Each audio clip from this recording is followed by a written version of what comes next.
नमस्कार दोस्तों, मैं हूं वीरेंद्र गुप्ता और आप देख रहे हैं नमस्ते दिल्ली बीवीपी। देखिए, तूफान आने की अभी अभी तो आहट ही शुरू हुई है, लेकिन विपक्षी दल ऐसा लगता है कि जो केजरीवाल सरकार के खिलाफ अध्यादेश लाया जा रहा है, उसकी आहट सुनते ही अपनी जान बचाकर या यूं कह लीजिए कि पल्ला छुड़ाकर भागने की फिराक में है। केजरीवाल जी जितना समर्थन जुटाने की कोशिश कर रहे हैं और विपक्षी दल लग ऐसा रहा है कि उतना ही भागने की कोशिश में लगे हुए हैं। देखिए, व्हिप जो जारी की जाती है किसी भी दल के द्वारा, उसमें अनिवार्य होता है कि सारे सांसद मौजूद रहें सदन में, और ये व्हिप सिर्फ अभी तक आम आदमी पार्टी ने ही जारी की है, जबकि वो कोशिश कर रहे हैं कि सभी पार्टियां व्हिप जारी करें अपने सदस्यों के लिए, लेकिन ऐसा लगता नहीं कि ऐसा हो पा रहा है। ये मैं इसलिए कह रहा हूं दोस्तों कि अभी कल ही जो कांग्रेस के वरिष्ठ नेता हैं संदीप दीक्षित जी, उनका बयान आया है। अपने बयान में उन्होंने कहा है कि देखिए, दिल्ली का एक स्पेशल दर्जा है, एक स्टेटस है, उसके अनुसार अगर ये विधेयक लाया जा रहा है तो इसमें कोई गलत बात नहीं है, क्योंकि दिल्ली की संरचना इस प्रकार की है कि इसमें दिल्ली के विकास के लिए या दिल्ली के भले के लिए इस तरह का विधेयक लाया जा सकता है, और ये कोई गैर संवैधानिक भी नहीं है और ये लाया जाना चाहिए। ये बयान कांग्रेस के जो अधिकृत बयान है केजरीवाल साहब को समर्थन देने के लिए, उसके बिल्कुल ही विपरीत है, क्योंकि कांग्रेस अपना समर्थन दे चुकी है ऑफिशियल तौर पर। और मजे की बात तो ये है कि कांग्रेस ने इस बयान के बारे में कोई प्रतिवाद भी नहीं किया, कोई विरोध भी नहीं किया। जैसा कि हम सभी जानते हैं कि पिछले दिनों जो ये घटनाक्रम चल रहा है, इसमें जो कांग्रेस के दिल्ली के नेता हैं संदीप दीक्षित जी और अजय माकन जी, वो शुरू से ही खिलाफ हैं इस बात के। वो चाहते हैं कि इस तरह का अध्यादेश लाया जाए, बिल बने जो केजरीवाल सरकार की मनमानियों पे रोक लगा सके। और इसके लिए दिखाया तो यही जा रहा है कि अपने जो इनके हाई कमान है कांग्रेस का, उसके साथ भी अपना विरोध ये दर्ज करा चुके हैं। लेकिन अब अंदर खाने की बात क्या है, देखिए, ये कहा नहीं जा सकता। हो सकता है कि कांग्रेस दिखावे के तौर पर इनको समर्थन दे रही है, लेकिन अंदर खाने वो नहीं चाहते होंगे कि केजरीवाल जी अपनी विजय पताका फहराएं।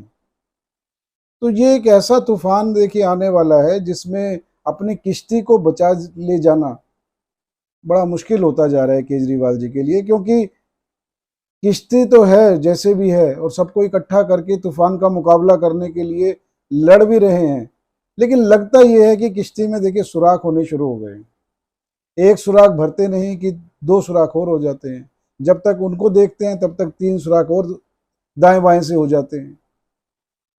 और ये कोई ऐसे ही नहीं कहा जा रहा, क्योंकि देखिए, शरद पवार जी की एनसीपी है, उन्होंने भी खुले तौर पे कह दिया,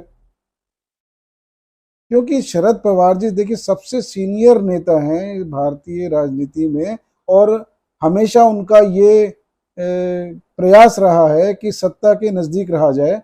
तो इसलिए वो कोई ऐसा कदम नहीं उठाएंगे कि सत्ताधारी दल के साथ उनके संबंध खराब हो जाएं। इसलिए वो कभी भी अध्यादेश के खिलाफ अपना वोट नहीं देंगे। और ये एक निश्चित सी बात है कि केजरीवाल कितनी भी कोशिश करें, कुछ भी करें, जितने मर्जी प्रयास कर लें, जितना मर्जी प्लेन अपना पूरे भारतवर्ष में घुमा लें, लेकिन जो नीयत और जो नियति है उसे वो बदल नहीं सकते। ना अपनी नीति को बदल सकते हैं, ना विपक्षी दलों की नीयत को बदल सकते हैं। और विपक्षी दलों का देखिए रवैया क्या चल रहा है।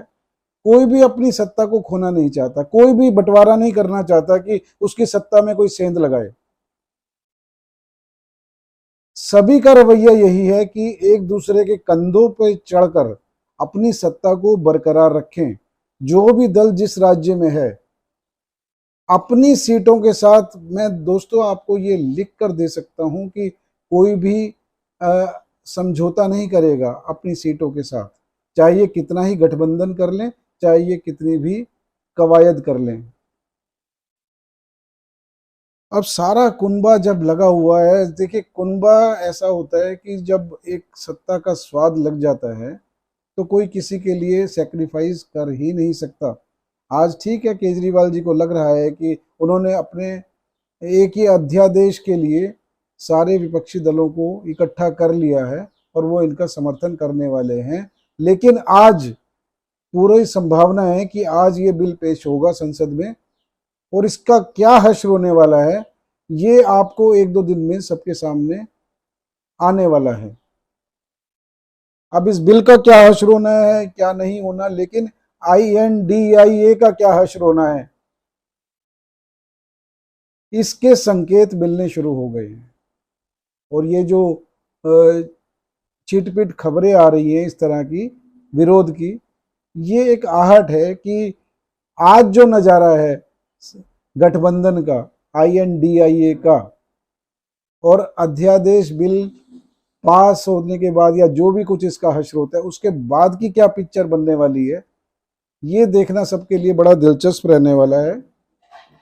और देखिए, जब प्रेस कॉन्फ्रेंस करना तो इनका शौक है केजरीवाल सरकार का। कल इनके जो प्रवक्ता हैं, इनके जो नेता हैं राघव चड्ढा जी, जब उनसे ये पूछा गया प्रेस कॉन्फ्रेंस में कि आपके पास तो इतने विधायक दिखाई नहीं दे रहे, कि जो इतने सांसद आपकी उसमें नहीं दिखाई दे रहे कि जो बिल के खिलाफ वोट दे सकें, तो उनका ये कहना था कि NDA में भी कुछ सांसद ऐसे हैं कि जो मोदी सरकार से नाराज हैं, वो हमारे साथ आ सकते हैं और बिल के खिलाफ वो वोट देने वाले हैं। चलिए, आप दिन में ख्वाब देखिए नहीं देखिए ये आपका विषय है, लेकिन सच्चाई से बचा नहीं जा सकता। पिछले 9 दिनों से सदन आप चलने नहीं दे रहे, मणिपुर का एक मुद्दा बनाकर चर्चा से भाग रहे हैं। सरकार जब खुद चाहती है कि चर्चा हो तब आप भाग जाते हैं। तो ये जो चीजें दिखाई जा रही हैं कि इनको डर इतना है कि इस समय कि इनको सूझ नहीं रहा कि जनता के सामने अपना क्या चेहरा लेकर जाए। और ऐसे में अगर उन्हें ये लगता है कि आने वाले चुनाव में जनता उनका साथ देगी, तो ये सिर्फ एक मृग तृष्णा है, इसके अलावा कुछ नहीं है। अब आप चाहे बिल को असंवैधानिक बताएं, चाहे मोदी सरकार की मनमर्जी बताएं, चाहे सरकार को आप अपने खिलाफ बताना चाहें, ऐसा कुछ होने वाला नहीं है।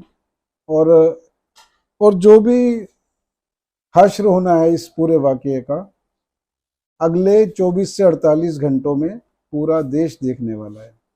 चलिए, आज के लिए इतना ही। अगर आपको चैनल के कंटेंट पसंद आए हैं तो प्लीज़ लाइक कीजिए, शेयर कीजिए और चैनल को सब्सक्राइब नहीं किया है तो कर लीजिए। फिर मिलेंगे नई घटना के साथ। नमस्कार।